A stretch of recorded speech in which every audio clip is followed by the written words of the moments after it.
Hi friends, ఎలా ఉన్నారు అందరూ? మీరు చూస్తున్నారు భద్రాచలం. భద్రాచలం అంటే గుర్తుకొచ్చేది ఫస్ట్ గోదావరి, రాములవారి గుడి. సీతారాముల దేవస్థానం అతి దగ్గరలో ఉన్న గోవింద కల్పవృక్ష నరసింహస్థల గ్రామం గుడి ఇప్పుడు చూపిస్తున్నాను మీకు. 750 సంవత్సరాల నుంచి ఈ గుడి మనకి ప్రసిద్ధిలో ఉంది. ఇప్పుడు మీకు చూస్తున్నట్టు వెనకాల రాములవారి గుడి బ్యాక్ సైడ్ నుంచి స్ట్రైట్గా వెళ్తే మనకి ఎండింగ్లో గోవింద నరసింహస్వామి గుడి వస్తుంది. కోరిన కోరికలు తీర్చే స్వామి అని చెప్పి ఇక్కడ భక్తులందరికీ నమ్మకం.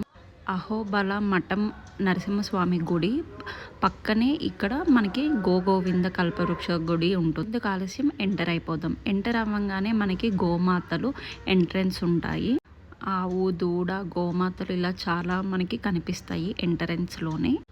చాలా నీట్గా మెయింటైన్ చేస్తున్నారు. గోపూజలు కూడా చేస్తారు. ఇక్కడ ప్రతి అమావాస్యకి, పౌర్ణమికి ప్రత్యేక హోమాలు చేస్తారు. ఇక్కడ చూపిస్తున్నట్టు ప్రతి అమావాస్యకి గరుడ ప్రసాదం అని చెప్పి సంతానం కోసం ఇస్తారు. ఈ ఆలయానికి క్షేత్రపాలకుడు ఆంజనేయ స్వామి.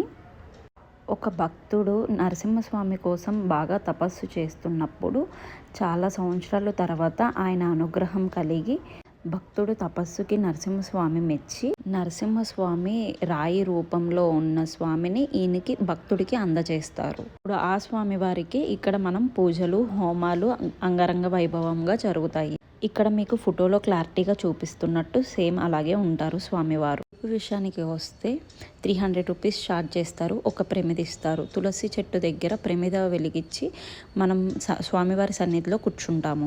మనకి సంకల్పం చెప్పి దేవుడికి కోరిక కోరుకోమని చెప్పి స్వామివారికి సంబంధించిన తాడు చేతికి కడతారు. సంకల్పం చెప్పాక 27 ప్రదక్షిణాలు చేసి ఒక కోరిక కోరుకొని ముడుపు కట్టి మళ్ళీ ఈ ప్లేస్కి వచ్చి కూర్చుంటాము. స్వామివారికి చేసిన అభిషేకం నీళ్లు బాటిల్ ఒకటి మనకి ఇస్తారు. ఇంటికి వెళ్ళాక అభిషేకం నీళ్లు ఇంటి మొత్తం జల్లి స్నానం చేసేటప్పుడు 3 రోజుల పాటు స్నానం మళ్ళీ తీర్థంలా సేవించాలి అని చెప్పి పూజారి గారు చెప్తారు. 3 రోజుల పాటు నాన్ వెజ్ తీసుకోకూడదు.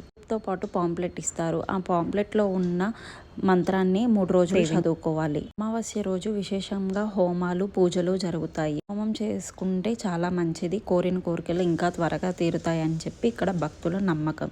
11:30 ఆ టైంకి హోమం కంప్లీట్ అయిపోతుంది. సంతానం కోసం గరుడ ప్రసాదం ఇస్తారు. చాలా దూరాల నుంచి గరుడ ప్రసాదం కోసం వస్తారు సంతానం కోసం. ఇక్కడ నిత్య అన్నదానం జరుగుతుంది. సో మీరు కూడా వచ్చి దర్శించుకోండి, స్వామివారి ఆశీస్సులు తీసుకోండి. Thanks for watching. మరెన్నో వీడియోస్ కోసం లైక్ అండ్ సబ్స్క్రైబ్. బాయ్.